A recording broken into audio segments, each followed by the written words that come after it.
जैसे जैसे रूसी सेना यूक्रेन पर आक्रमण तेज कर रही है, वैसे वैसे अमेरिका समेत पश्चिमी देशों में बेचैनी बढ़ती सी दिख रही है।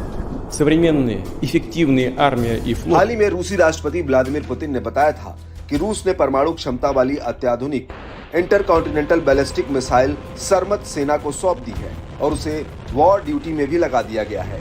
तब से पश्चिमी देश खासे सख्ते में आ गए हैं। यही वजह है कि इन देशों की हड़बड़ाहट अब उनके बयानों में भी साफ झलक रही है।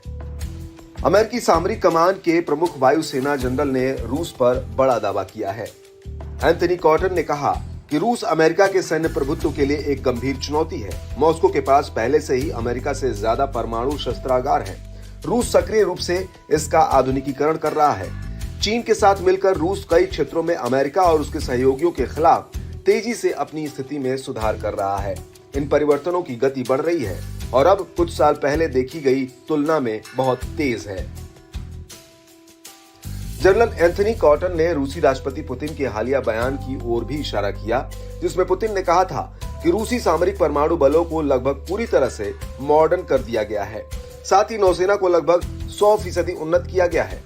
जनरल ने खास तौर से रूस की अत्याधुनिक इंटरकॉन्टिनेंटल बैलिस्टिक मिसाइल सरमत और नई पनडुब्बियों की ओर इशारा करते हुए कहा कि रूस के पास किसी भी और देश के मुकाबले सबसे बड़े और सबसे विविध परमाणु शस्त्रागार हैं, जो परमाणु हथियार ले जाने में भी सक्षम है।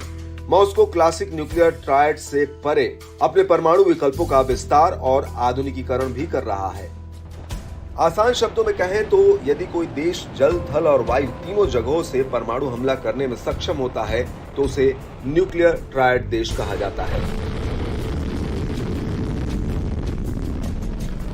कॉटन ने चेतावनी देते हुए कहा कि अमेरिकी रणनीतिक ताकतें वर्तमान में ऐसी चुनौतियों का सामना कर रही हैं जिनका अमेरिका ने कभी सामना नहीं किया है। रूस, चीन मिलकर और साथ में नॉर्थ कोरिया और ईरान की परमाणु महत्वाकांक्षाओं, जटिलताओं की नई परतें जोड़ती है।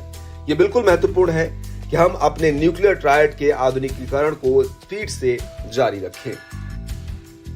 ऐसे में ये देखना काफी अहम रहेगा कि यूक्रेन पर जीत हासिल करने की राह पर चल रहे रूस के विजय रथ को रोकने के लिए पश्चिमी देश किस रणनीति के तहत कदम उठाते हैं।